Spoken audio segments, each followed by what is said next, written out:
welcome to the Highlands Latin School Upper School Recitation. Today, you will hear music and singing, but the occasion that brings us together is the students' hard work to memorize and recite lines from history's greatest literacy works. Students from each grade in the upper school have been selected as representatives of their classmates' hard work, their teachers' careful instruction, and their parents' commitment to academic excellence. Thank you for joining us this morning, and please enjoy the recitation. Thank you.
The Jabberwocky by Lewis Carroll.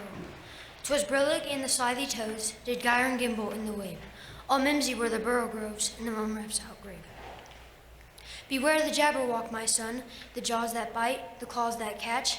Beware the Jubjub bird and shun, the frumious Bandersnatch. He took his vorpal sword in hand, long time the maxim foe he sought, and rested he by the Tumtum tree, and stood awhile in thought. And as in uffish thought he stood, the Jabberwock, with eyes aflame, came whiffling through the tulgey wood, and burbled as it came. 1, 2, and through, the vorpal blade went snicker snack. He left it dead, and with its head he went galumphing back. And hast thou slain the Jabberwock? Come to my arms, my beamish boy. O fraptious day, Callooh, Calais, he chortled in his joy. 'Twas brillig in the slithy toes, did gyre and gimble in the wabe. All mimsy were the burrow groves, and the mum raffs outgrabe.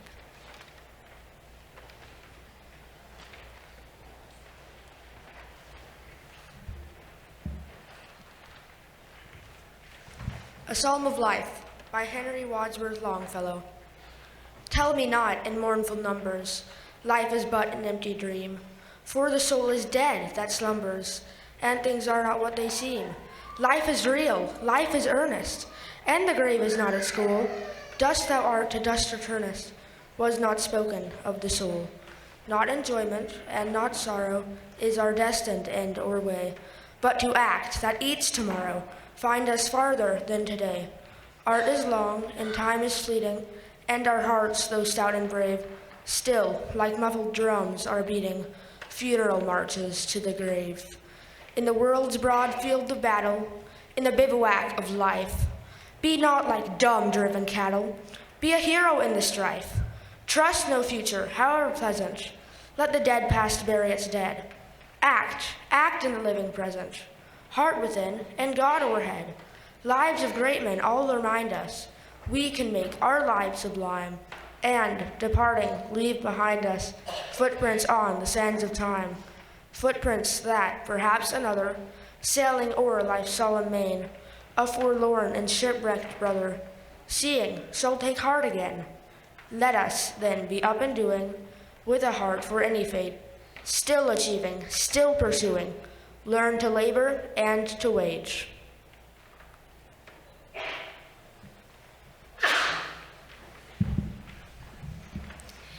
If, by Rudyard Kipling. If you can keep your head when all about you are losing theirs and blaming it on you. If you can trust yourself when all men doubt you, but make allowance for their doubting too. If you can wait and not be tired by waiting, or being lied about, don't deal in lies, or being hated, don't give way to hating, and yet don't look too good nor talk too wise.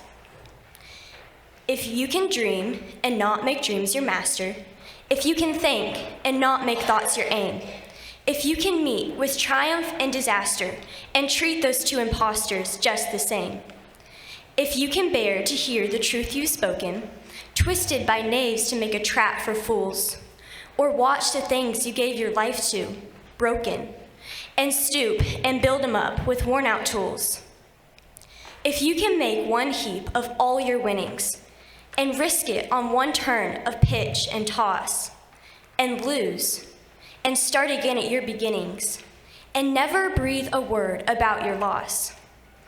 If you can force your heart and nerve and sinew to serve your turn long after they are gone, and so hold on when there is nothing in you except the will which says to them, hold on. If you can talk with crowds and keep your virtue, or walk with kings, nor lose the common touch. If neither foes nor loving friends can hurt you, if all men count with you, but none too much. If you can fill the unforgiving minute with 60 seconds worth the distance run, yours is the earth and everything that's in it. And, which is more, you'll be a man, my son.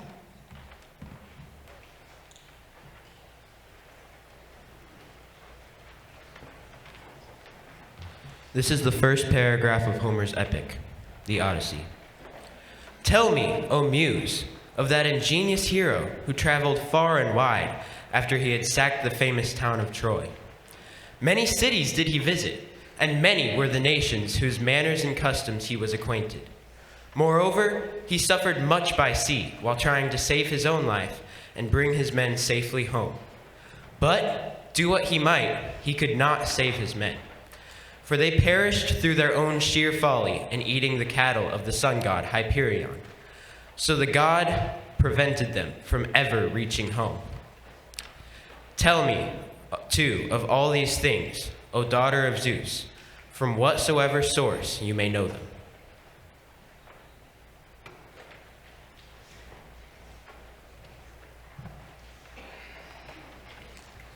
The Aeneid, lines 1 through 19, translated by Robert Fitzgerald. I sing of warfare and a man at war. From the seacoast of Troy in early days, he came to Italy by destiny, to our Lavinian western shore.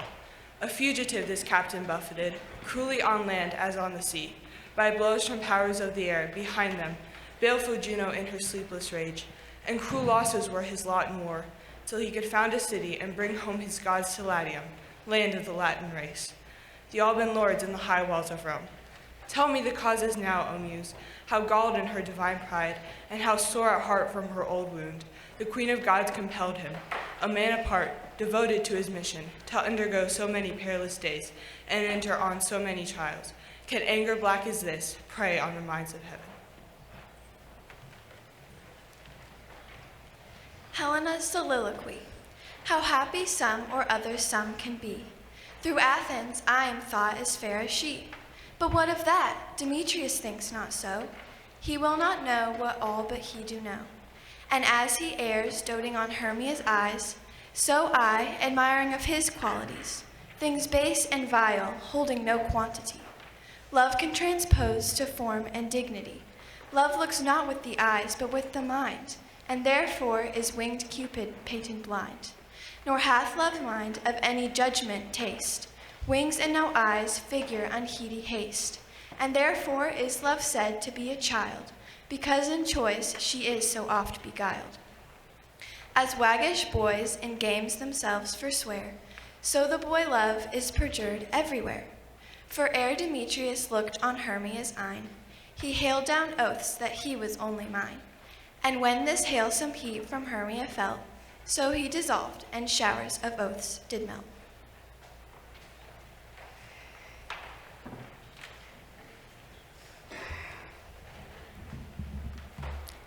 Religio Medici by Sir Arthur Conan Doyle. God's own best will bide the test, and God's own worst will fall. But best or worst, or last or first, he ordereth it all. For all is good if understood. Ah, could we understand?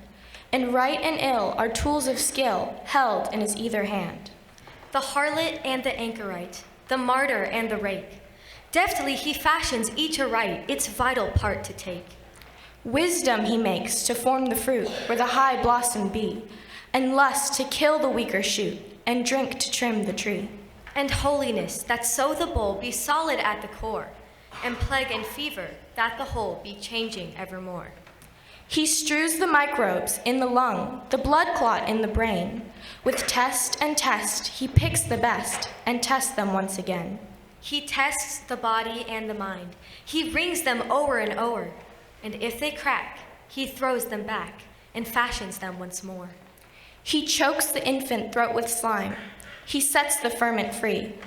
He builds the tiny tube of lime that blocks the artery. He lets the youthful dreamer store great projects in his brain until he drops the fungus spore that smears them out again. He stores the milk that feeds the babe. He dulls the tortured nerve. He gives 100 joys of sense where few or none might serve. And still he trains the branch of good where the high blossoms be, and wieldeth still the shears of ill to prune and prune his tree.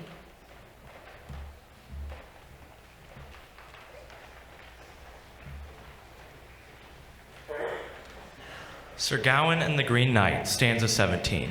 Cousin, take care, said the king, to chop once, and if you strike with success, surely I think you will take the return blow without trouble and time. Gripping the great axe, Gawain goes to the man, who awaits him, unwavering, not quailing at all. Then said to Sir Gawain the stout knight in green, let us affirm our pact freshly before going forward. I beg you, bold sir, to be so good as to tell me your true name as I trust you to do. In good faith, said the good knight, Gawain is my name, and whatever happens after, I offer you this blow, and in 12 months' time I shall take the return blow, with whatever weapon you wish, and with no one else shall I strive. The other with pledge replied, I'm the merriest man alive, 'tis a blow from you I must bide, Sir Gawain, so I may thrive.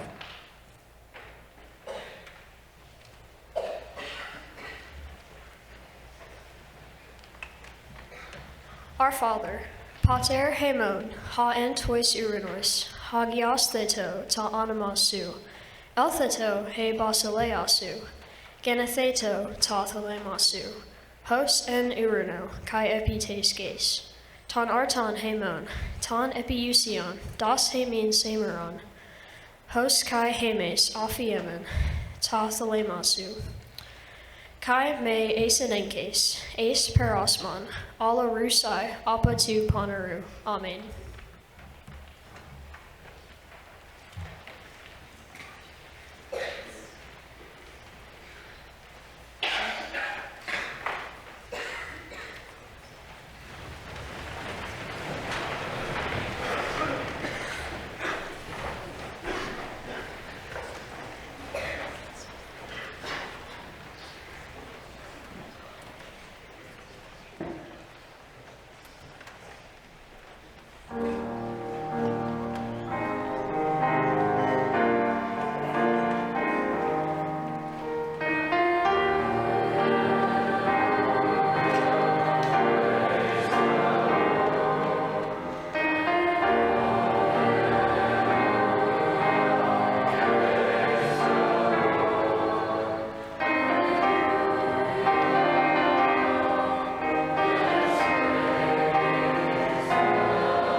was lost living in sin.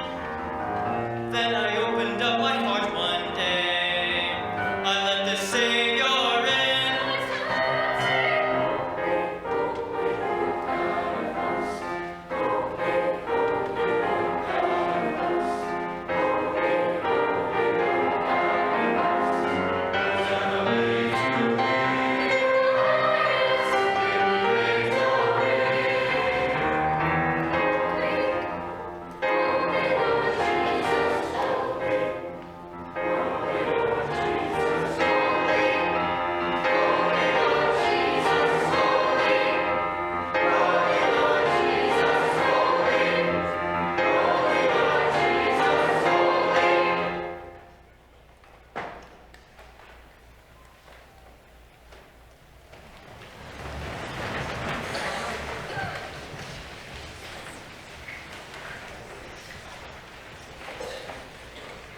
Paradise Lost by John Milton. Of man's first disobedience in the fruit of that forbidden tree, whose mortal taste brought death into the world and all our woe, with loss of Eden, to one greater man, restore us and regain the blissful seat. Sing, heavenly muse, that on the secret top of Oreb, or of Sinai, didst inspire, that shepherd who first taught the chosen seed, in the beginning, how the heavens and the earth rose out of chaos. Or of Sion hill to light thee more, and Siloa's brook that flows fast for the oracle of God.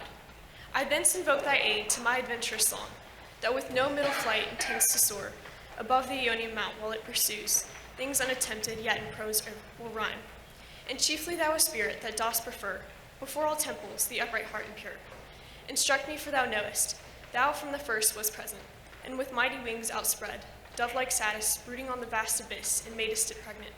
What in me is dark illumine, what is low raise in support, that to the height of this great argument I may assert eternal providence and justify the ways of God to men.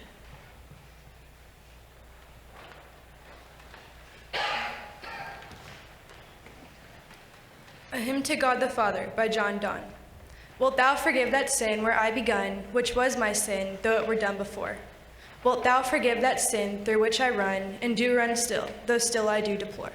When thou hast done, thou hast not done, for I have more.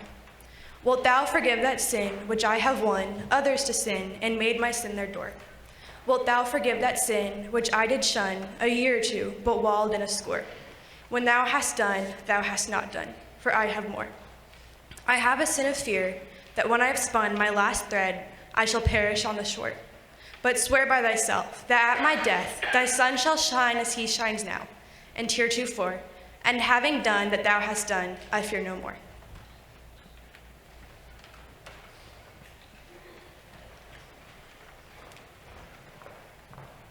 Sonnet 18 by William Shakespeare. Shall I compare thee to a summer's day? Thou art more lovely and more temperate. Rough winds do shake the darling buds of May, and summer's lease hath all too short a date. Sometime too hot the eye of heaven shines, and often is its gold complexion dimmed. But every fair from fair sometime declines, by chance or nature's changing course untrimmed. But thy eternal summer shall not fade, nor lose possession of that fair thou owest. Nor shall death brag thou wanderest in his shade, when in eternal lines to time thou growest. So long as men can breathe and eyes can see, so long lives this, and this gives life to thee.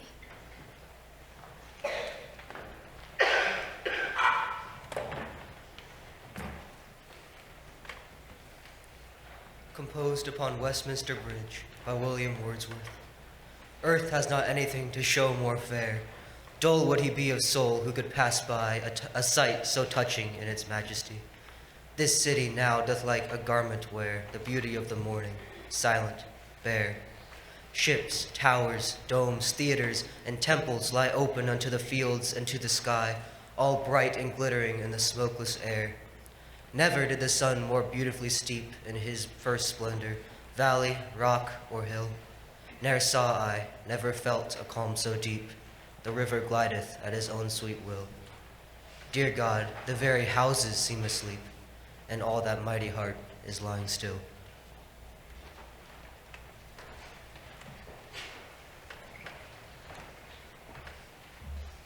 The opening lines of Tale of Two Cities by Charles Dickens. It was the best of times. It was the worst of times. It was the age of wisdom. It was the age of foolishness. It was the epoch of belief. It was the epoch of incredulity. It was the season of light. It was the season of darkness. It was the spring of hope. It was the winter of despair. We had everything before us. We had nothing before us. We were all going direct to heaven. We were all going direct the other way. In short, the period was so far like the present period that some of the noisiest authorities insisted on its being received, for good or for evil, in the superlative degree of comparison only. There was a king with a large jaw and a queen with a plain face on the throne of England. There was a king with a large jaw and a queen with a fair face on the throne of France. In both countries, it was clearer than crystal to the lords of the state preserves of loaves and fishes that things in general were settled forever.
Hamlet's Soliloquy by William Shakespeare.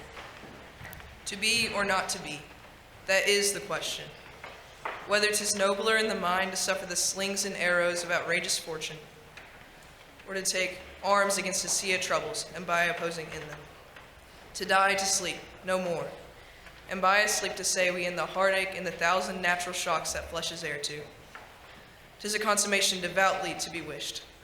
To die to sleep, perchance to dream. Aye, there's the rub, for in that sleep of death what dreams may come when we have shuffled off this mortal coil must give us pause. There's the respect that makes calamity of so long life, for who would bear the whips and scorns of time, the oppressor's wrong, the proud man's contumely, the pangs of despised love, the law's delay, the insolence of office, and the spurns that patient merit of the unworthy takes, when he himself might his quietest make with a bare boken. Who would these fardels bear? To grunt and sweat under a weary life, but that the dread of something after death, the undiscovered country, from whose bourne no traveler returns, puzzles the will, and makes us rather bear those ills we have, than fly to others that we know not of. Thus conscience does make cowards of us all, and thus the native hue of resolution is sicklied o'er with the pale cast of thought, and enterprises of great pitch and moment, with this regard, their currents turn awry and lose the name of action.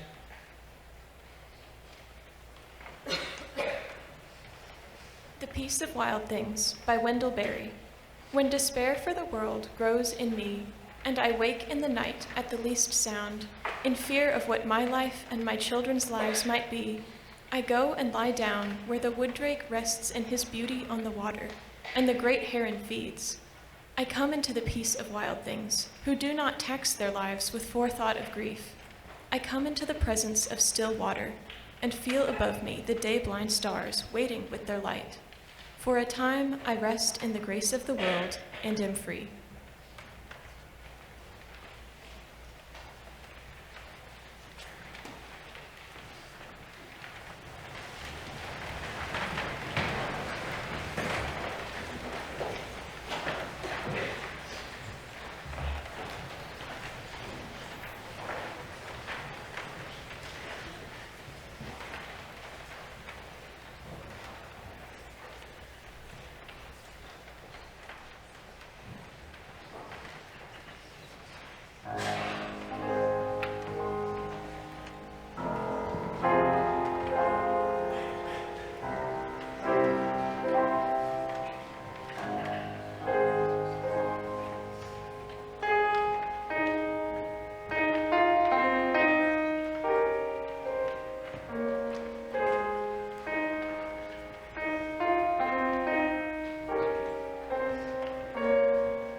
Dark Wood from Dante's Inferno.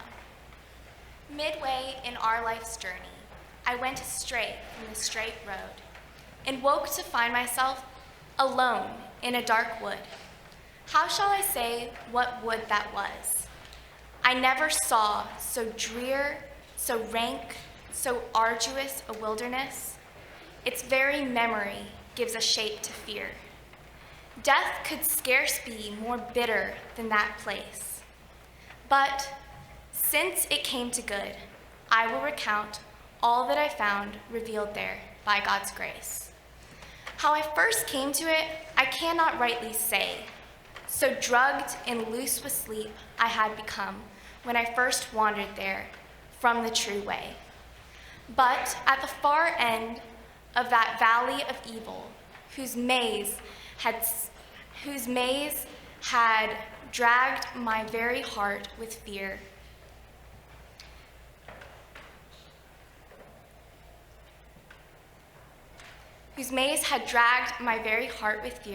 I came to it. But at the far end of that valley of evil, I found myself before a little hill and lifted up my eyes. Its shoulders glowed already with the sweet rays of that planet, whose virtue leads men on the true way always.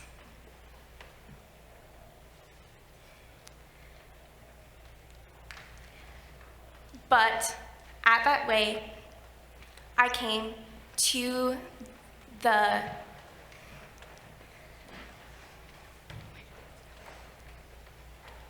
whose terrors led me through the piteous night.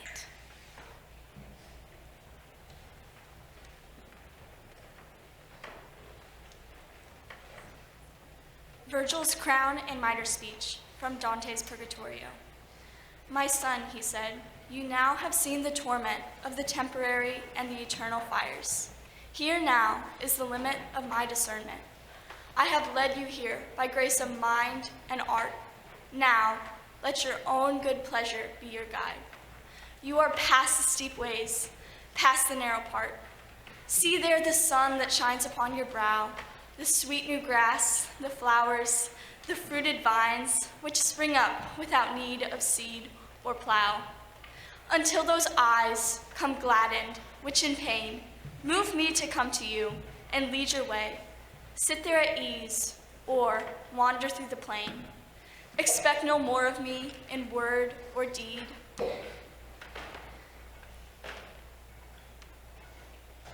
Here, your will is upright, free, and whole, and you would be in error not to heed whatever your own impulse prompts you to. Lord of yourself, I crown and mitre you. Prospero's epilogue from The Tempest. Now my charms are all o'erthrown, and what strength I have's mine own, which is most faint. Now 'tis true, I must here be confined by you, or sent to Naples. Let me not, since I have my family got, and pardon the deceiver, dwell in this bare island by your spell, but release me from my bands with help of your good hands. Gentle breath of yours my sails must fill, or else my project fails, which was to please. Now I want spirits to enforce, art to enchant, and my ending is despair, unless I be relieved by prayer, which pierces so that it assaults mercy itself and frees all faults. As you from crimes would pardoned be, let your indulgence set me free.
Thank you, parents, for being here today for the recitation. But I'd like to take just a second to thank our students.